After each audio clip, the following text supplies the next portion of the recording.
Law 1, I'll just read a bit. Never outshine the master. Always make those above you feel comfortably superior. In your desire to please or impress them, do not go too far in displaying your talents, or you might accomplish the opposite, inspire fear and insecurity. Make your masters appear more brilliant than they are, and you will attain the heights of power. Yes, it's really interesting stuff. So, yeah, you've read that first law out. So before I get onto that first law, I'll just like to talk about my experience with the book. So I was first introduced to this book in HMP Wayland in round about 2009. There was a lot of people on the unit reading the book and other books like Machiavelli, The Art of War, and such like. And the book came with a warning. And I remember reading the warning at the start and then putting the book down for like 2 weeks because I was like, shall I read it? Shall I not read it? And I remember feeling like in a bit of conflict about reading it because I was going through therapy and feeling all spiritual. And I eventually took the decision to read it. And it's a fascinating book. It documents the last 3,000 years of all the successful emperors and how they rose and how they fell and how nearly in all occasions they're always brought down by the people close to them. So hundreds of years ago, if you upset the king, he would put your head in a guillotine and cut your head off. So over the centuries, people in the courts around the king and close to the king developed and devised ways of what I could describe as mastering the art of indirectness. Yeah. And that's what the book teaches you. And it's very powerful. And it teaches you that if you tackle people head on, it's very counterproductive and damaging to yourself. So we have to master the art of indirectness if we're going to survive in a prison, an extreme environment like a prison, or if we're trying to attain the heights of power. So I'll give you one example of something, what I mean by indirectness. So if I'm in prison and I walk into the governor's office or unit manager's office, who is a powerful figure in the prison, he's got a lot of power, authority, he's got influence over parole reports, stuff like that. So building rapport with him would be something skillful for me to do to help me survive and achieve my objectives of getting out. If I go into his office and I see like golfing trophies on the mantelpiece, then I wouldn't just blurt out, "Oh, I like golf." So I would practice the art of indirectness. So in an ideal scenario in that instance, I would preferably orchestrate a scenario or a situation where that governor or unit manager overhears me talking about golf, like maybe on association or down the gym or wherever I can orchestrate the situation. And that's a seed sown. Yeah, because these things take time, Shaun. These things take time. You can't just, do these things overnight. These things take time. But when we're in custody, we have time, and it can take you years in prison to rise to a powerful position in the prison. And so I would orchestrate that situation. I would sow the seed. I would make sure he overheard me talking about golf. And then I would subtly bring it up during another time. And then long story short, eventually we've got a common ground. And that's what they call in the American penitentiaries a doorway. I've now got a doorway into this governor. I've now got a mutual ground. So that would be an example that I would talk about. Like Shawshank, where he doing taxes was his doorway. Yeah. Started to do the guards' taxes and then the governor and then, yeah. Yeah, absolutely. Spot on. Yeah, that's what happened. And that's not to say that, during this process and when you've achieved that objective, that it doesn't come with, another whole host of difficulties and challenges. Like we saw in the film Shawshank Redemption, it led to all sorts of different problems and such like. But yeah, so law one. So law one, never outshine the master. And I saw a situation where the head of the white gang, he was getting egotistical and the guy under him was kind of behaving himself. But then when the head of the white gang lost the fight to the head of the blacks, the head of the whites fell hard, and this other guy took over. There was like a mutiny. So go on, let's go with it. Yeah, so I mean, with a lot of these laws, and specifically this one, the book teaches us about awareness. If you as a man do not have the ability to recognize and have the awareness of how you come across to others, then it's going to be very difficult for you to survive in the extreme environment of a level 4, level 5, level 3 American penitentiary. Like Supermax. Yeah, it's going to be very, very difficult. And in the free world, in the work environment, because if you don't have an awareness of how you come across, then you're completely blind going into all these situations. So this law is very helpful and important. I've seen many men suffer due to the lack of awareness of this law's important. So for me, I'll give you an example. It was when I was out. I was involved in drug dealing, something I'm not proud of. But it's in the past, and all I can do is to just try and make skillful decisions today to make amends to help society, as opposed to what I used to do, which was to harm society. But I'll give you an example. So I used to work for a Scouser called Terminator. He was from Liverpool, from Toxteth. He used to give me large amounts of drugs, and he used to run his operation in Norwich through fear, violence, torture, and I was working for him for quite a while, for about a year, and then I started just doing things with somebody else, with my friend Rocky, and we just started doing our own things. And this Terminator had been about for a lot of years, and it had a kind of grip on a proportion of the narcotics market in that city, a proportion of it, not a huge portion of it, but a proportion of it. And I just started outshining him. I showed him that I was better than him. I could do it better than him. I started moving much bigger amounts than him. And when we outshine the master and those who are superior to us, what we do, we inspire insecurity in them, because all people have insecurities.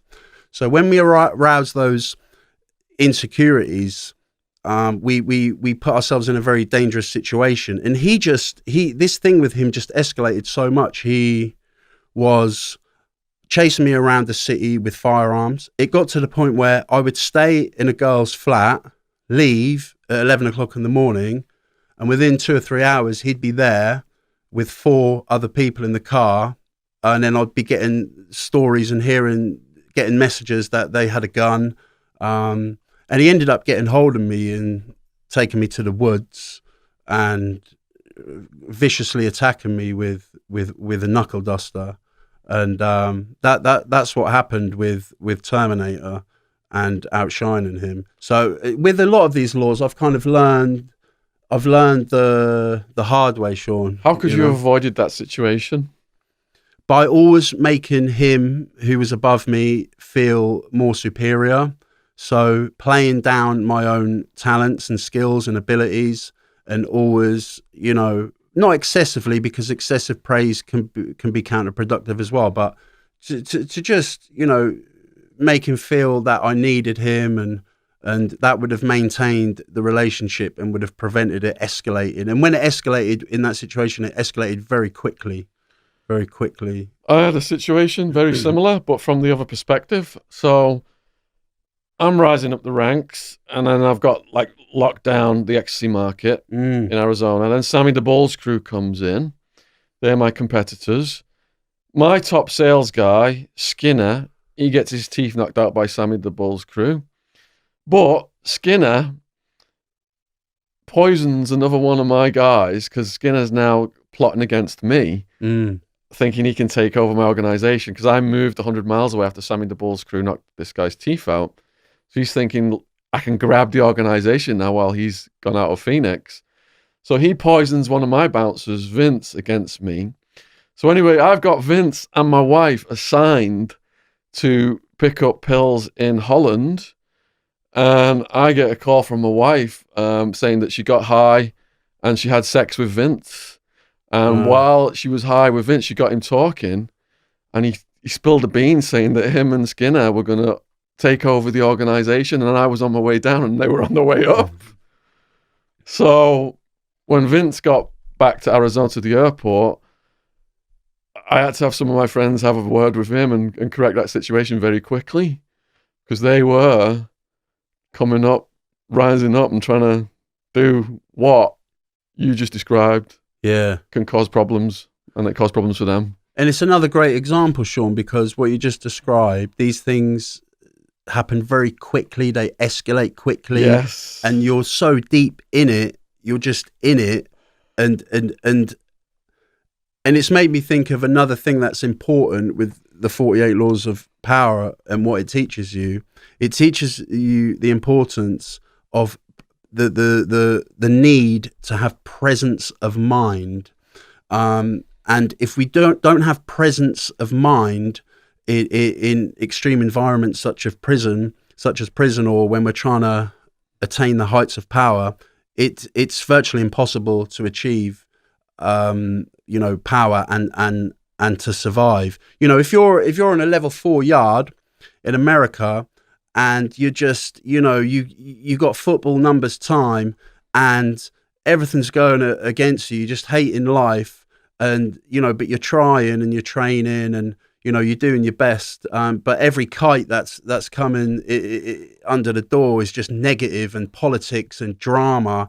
If you don't have presence of mind, you're just not going to be able to survive. You're not going to be able to survive, because presence of mind, another kind of part of that presence of mind, Shaun, is the need to master emotional control. And it's easier said than done. This can take decades for a lot of people. Anger is so self-destructive. So in Buddhism, they teach you that anger is the same as pouring boiling water over your head. No powerful person who's been in power long term, no shot caller in a level 5, level 4, level 3 yard has terrible, poor emotional control. These people have, men who lead countries and women who lead countries are masters of emotional control, and they do not allow anger to impact on their decisions. They just don't. They don't allow it to. They have presence of mind, so they can take a step back and regroup. And it gives you time to and space to consider your options if you've got presence of mind. If you don't have presence of mind, then, because a lot of times in prison, Shaun, people who are skilled in this kind of stuff, this kind of velvet glove stuff, psychological warfare, it's all about isolating people and making them self-destruct without you even touching them. And then when that happens and you self-destruct, even though I'm the orchestrator of that, I'm there putting my arm around you, saying, "Do you need any help?" Like, that would be an ideal scenario of you being successful in isolating somebody for whatever reason you wanted to do that. So this stuff is very deep, and it's very difficult to read the book and then for this stuff to not become like a working part of the mind. But I actually think the 48 Laws is and can be a very positive book. This book has improved my relationships with other people. It's helped me to survive in here, like in the free world and in prison. So yeah, it's a fantastic book. It helped me to excel massively in the free world and the restaurant industry. And yeah, it's brilliant. And people should read Mastery as well, because you were just talking about equanimity, performing best in life, being balanced mentally. Robert Greene's book Mastery is all about that, the whole thing. So just going back to Never Outshine the Master. Robert Greene, when he writes these books, he always has a violation of the law and when you can get away with violating the law. Yeah, like a reversal. Yeah, so earlier on I dropped in there about the head of the whites fought the head of the blacks, lost, and the underling took over. But this is a case of when you can outshine the master, because this guy had the ability to do what he did, the underling. So just to fill in that story a little bit more, and perhaps you've got a prison story you can add to this when I get through with this. What happened was the head of the whites, Carter, were in a Towers jail, 2002, 45-man pod, 4 gangs, whites, blacks, Mexicans, Mexican-Americans. So 45 divided by 4 approximately. You've got that many white woods is what they call them. So it's Aryan Brotherhood controlled at the top level. So they've got this guy, Carter, running the whites in this tower. Tower 6, it was. Maricopa County Jail. So Carter, he's quite cocky. But when you got this new, they call them torpedoes, the guys who do the dirty work. This new torpedo came in called Gravedigger. Gravedigger was like 6'9". He's got like the devil puppet on his chest, and he's just got these like lethal like hyena eyes. Yeah. And in a previous tower, he got moved over to our tower because he had a guy down. He had him like his arms locked. I think he had his arms locked in his legs, and then he was just chiseling this guy's head in, just chisel this guy's head in. So this guy was just a complete bloody mess. And the guards were just watching it, and like, just like, I think they enjoyed watching this guy fight. He was like a cage fighter and everything. Yeah. So when Gravedigger arrived in our tower, Carter's cockiness went off the scale. He was the head of the whites, and now he's got this goon who can do any dirty work for him. Mm. So as he got cockier and cockier, Carter, he called out the head of the blacks. He called him like no, he told him to stop bullying members of all the races, because all the races were getting bullied by this head of the blacks. He'd never lost any fight. And when he said that to the black guy, he had Gravedigger next to him, and the black guy goes, I ain't listening to no white boy tell me what to do. And he says, he called him a punk-ass bitch.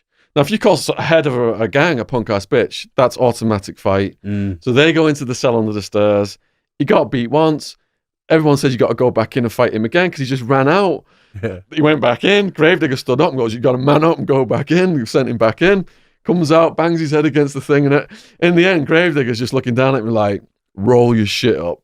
As in, get your mattress, get the hell out of here. Yeah. So, and then Gravedigger just looked at all of the other whites and said, I'm the new head of the whites. Does anyone have a problem with that? And he just went and looked at each one like that. And nobody said anything. So that's an example of when you can get away without shining the master. Absolutely, yeah. And it's a great story. And with a lot of the laws and the 48 laws of power, more often than not, there is the exception to the rule, bar a handful.